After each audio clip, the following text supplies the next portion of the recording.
Well, to understand that shift, I think we need to take a look back into history, and in particular into the first industrial revolution in the mid-19th centuries, where there was a profound impact in the way society and humanity lives and work and play. So if you look at that situation, I think one of the authors that actually made a reference to that was, in fact, Siegfried Giedion. He's a historian and architectural critic that in the 1940s wrote the famous, Space, Time and Architecture, which is a required reading for every architecture student during my time. And also in 1948, he wrote the book called Mechanization, Takes Command. And in it, he observed that, the human beings' personal and social spaces were really being permeated and transmuted by this whole industrial revolution and all the mechanization that came about because of that revolution. Now, we all know that the whole purpose of industrialization and mechanization was supposedly to help human beings to perform better and to have a better life. But he observed that instead of that, something else actually happened. That the whole mechanization began to take over the life of the people. It sort of permeated into the social and the personal spaces. I think we just have to look at the images in those early days of factories and offices, right, where people sit in rows and without any kind of character. And they are there simply to automate or to work and produce. And that really has shifted the whole understanding of an appreciation of our personal spaces. And what is even more sort of concern to him, and this is Giedion, is that the whole sort of development of mechanization, which started from the human beings to start off with, begin to take over the very kind of essence of human living, to the extent that he feels that it was difficult to start to control it. The technology began to take over. And the human beings and its livelihood become sort of subservient or subordinate to that movement. And that's scary, in his opinion, right? We begin to lose control of that sort of process. So, and that kind of phenomenon still persists today. We still see it, albeit in a different form. Yes, we have progressed, yes, we have advanced, but nonetheless, it is still very much being impacted or governed by those kind of principles of automation and mechanization. And the human being consideration is always left to the back burner. I'll give you an example. This is a real one. We were in school, in the design studio. The air conditioning broke down. We called facilities and said, look, the aircon broke down and the people are not able to work, the faculty and the students are unable to do their work. And FM simply said, well, we're very busy, you have to wait, and we'll get to you when we get to you. And one of my quick thinking colleagues sort of said, this doesn't work. Immediately he said, well, by the way, we have a $1 million computer server in this space.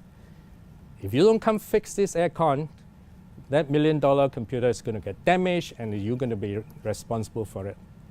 And within minutes, they showed up. It shows, right, the value set that we have sometimes, right? Human beings, their life, their productivity, yeah, we take it for granted. You can still survive. Whereas the $1 million machine oh, we got to take care of that. I think that kind of mindset is still, very much persistent, and we haven't quite changed. Now today, 90% of our time is spent in buildings. And we need to really take a very serious look at our built environment, at our buildings, and see how the building actually relates to and impact our health, our well-being, our productivity, our comfort, etc. I think that's really very, very important. We got to move away from the kind of product-centric standards, right, to human-centric, performance-based standards. Our codes and standards today are pretty much still prescriptive. You're told, do this, do this, do this. But the reason for doing that is not necessarily always clearly linked to the human beings, to the building occupants. We need to really take a major shift out of that moving forward. And so it is fortuitous that the International Well Building Institute in the last few years are able to bring together the professionals from the medical as well as the building industry to work collaboratively together to address this very, very serious issue, and to address it in a truly scientific and humanistic way. So we are excited that this opportunity has now surfaced, and we need to take hold of the opportunity to continue to push forward and to make that shift into this human-centric approach to design and construction as well as operation of our buildings.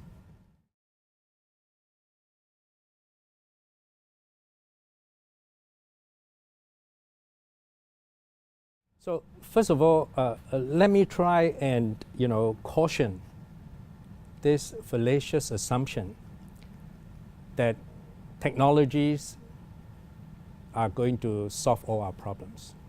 Remember what I just said earlier about the sort of observation by Gideon, right? Technology is always a double-edged sword. We need to understand it, and we need to continue to master it rather than allowing it to control us, because we are as easily enslaved by the technology and forget about why we're doing it after all. Now, that perhaps might be brought about because there's money to be made. Technology generates money, and we're all in pursuit of that. But at the same time, there are always going to be other effects that accompany such development. I think the most obvious one in our generation in this ICT, right, the information and communication technology revolution, is the mobile phone technology, right? All of us are completely controlled by that technology. Our entire lifestyle is controlled by that technology, right? We text and we, chat when we are driving, we are walking, and we do it. My students do it during lectures, and even more strange that couples going on supposedly romantic outings, and you see them texting and chatting on the iPhone instead of enjoying the moment. And that sounds familiar, right? I mean, that's something that we observe every day. And that's an example, in my opinion, where we allow the technology to take control of our time, of the way we live, and forgetting, to really be able to enjoy the kind of environment that we are all fighting to create, right? We say we made it, but we don't have time to enjoy it. I think so, therefore, I think first and foremost, as we think about how to improve this sort of energy situation, let's recognize that particularly in Singapore, where we have a high-rise, high-density environment, it is simply not possible to achieve the substantive net zero energy buildings. We know that. However, what we can do is to curtail consumption. That we can do regardless of what kind of development that we encounter. And it has been said, curtailment of consumption is the most economic way of getting energy efficiency. Just try to consume less while maintaining, the necessary lifestyle and desired, kind of conditions that we all live and work and play. It can be done. We just need to look back again into history, right? Where there are very clear examples of workable solutions that are scientifically proven, that uses natural and passive strategies in order to reduce, right, that sort of impact of the climate and of everything else on our buildings, so as to curtail that consumption. And then we look towards technology to basically supplement, right, and augment the ways, the approaches to meet our energy needs. To me, that is a very fundamental principle, that regardless of how and where we develop our buildings, we should apply that concept. I'm concerned that whilst in Singapore we are locked into that morphology, and for good reasons, land scarcity and so on, there are many, many emerging, developing countries that do not necessarily have to pursue this path, because they do not necessarily have those constraints and maybe are not as severe as constraints. And they need to be very consciously able to transcend this symbol of advancement and progress that are just represented by tall and shiny objects in our, in our urban landscape. It is really hard to counteract that force or that imagery, but I think there needs to be a very conscious effort to do so, so that collectively, as a humanity in the planet Earth, we do not continue to head towards that point of no return, so that every bit will count. So those who can do, as I've said before, those who can do, have the opportunity to do, must do. Those that have constraints need to do their best under those circumstances, so that collectively we are heading in a positive direction.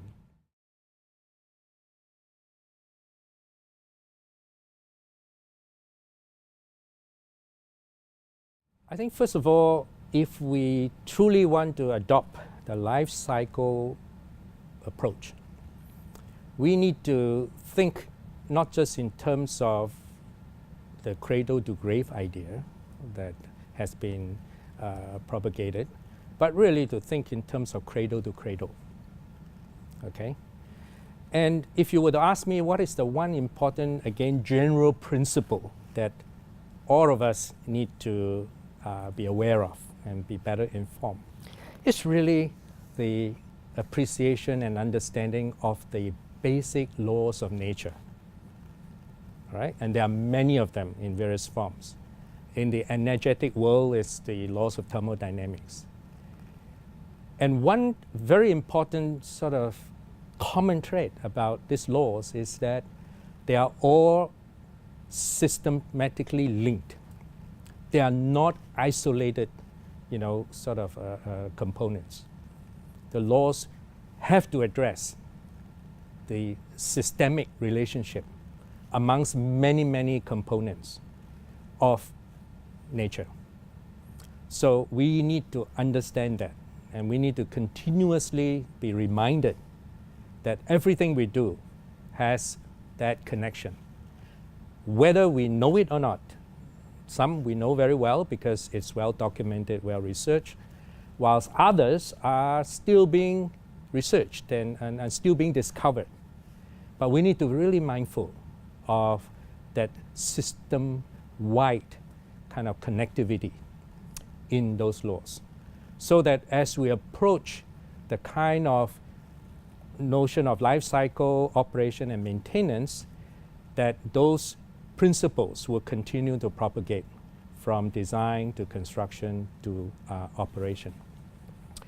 One of the things that have sort of emerged out of this whole smart nation or smart building, smart city movement is the increasing deployment of smart technology. Your sensors and all your metering and diagnostics, both in terms of hardware and software. What we must remember is the more we introduce this kind of physical systems, we have to continue to invest heavily on the folks, on the people who have to maintain and operate these systems behind the scene. It's sometimes easy to forget, right? We can buy an equipment and it's there. But once it's there, somebody has to know how to operate it continuously. And so that the sort of the real performance of that piece of equipment or technology will continue to work as intended. Because if you do not have that backup, then that technology is just going to cause even more trouble than to be of help. Yeah, it's been said, smart buildings need smart occupants and smart cities need smart citizens. It is very, very true. So we need to continue to invest in human beings to bring them along with that whole development in a very, very integrated way, along with those who produce those technology, as well as those who have to run it for the people who occupy those buildings.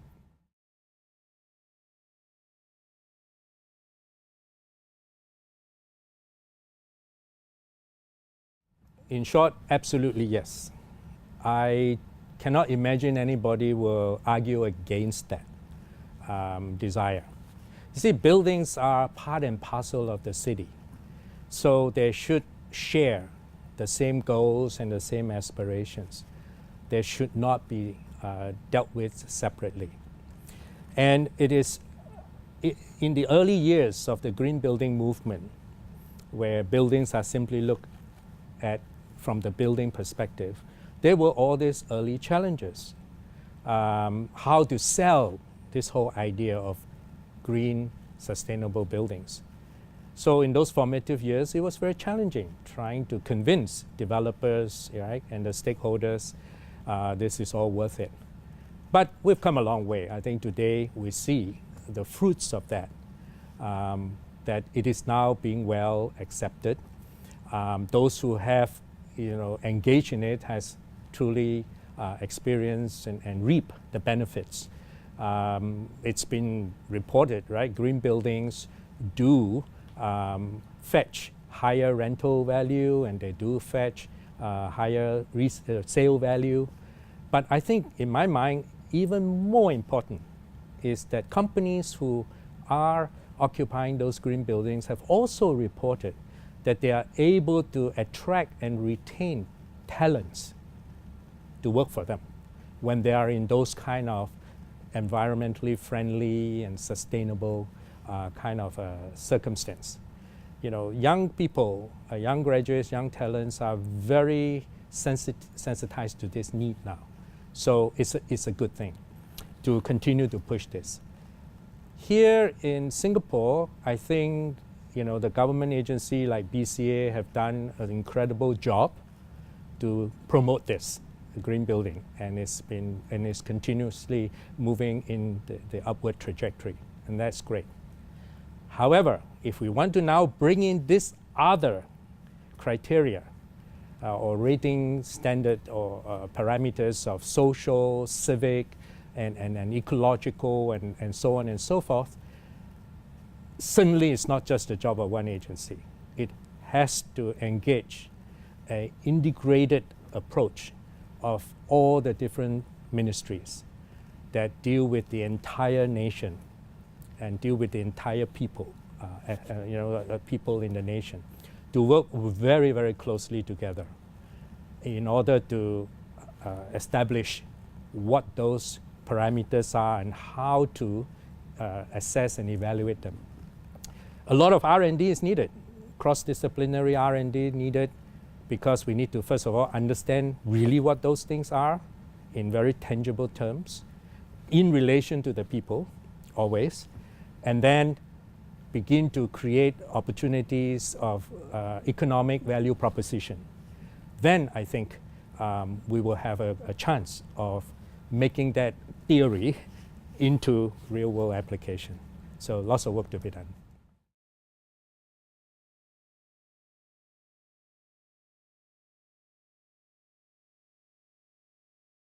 Well, before we really dive into and engage into this discussion of circular economy, and by the way, the circular economy is not just limited to the building industry.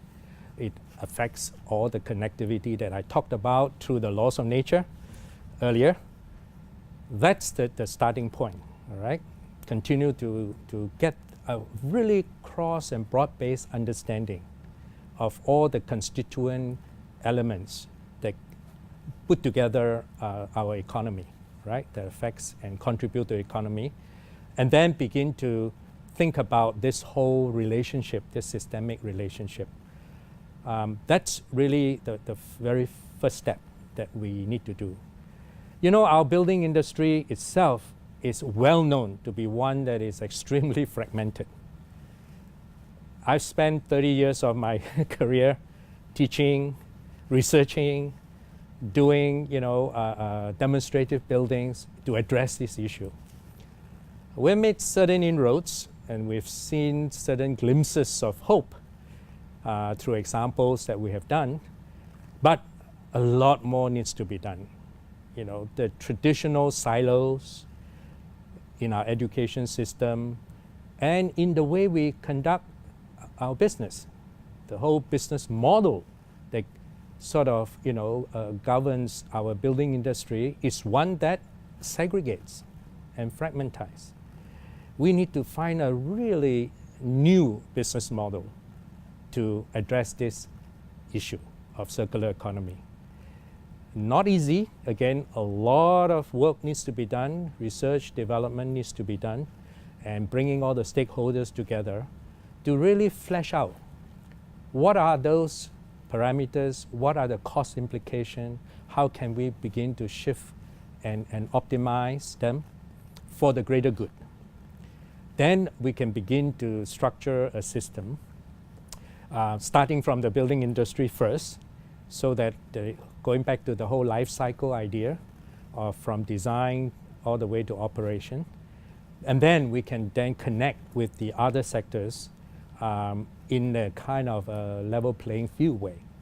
Because if we don't get our act together first, it's just a dream trying to talk to other people about circular economy. So the building industry needs to continue to push towards this much more integrated approach to that building delivery process. And we, as academics, need to really take on that very fundamental role to make that change in the future generations of our profession. I'm optimistic. I remain optimistic that things can change and has changed, will continue to change. My hope is that it will change at a faster pace before it's all too late. Yeah. Thank you.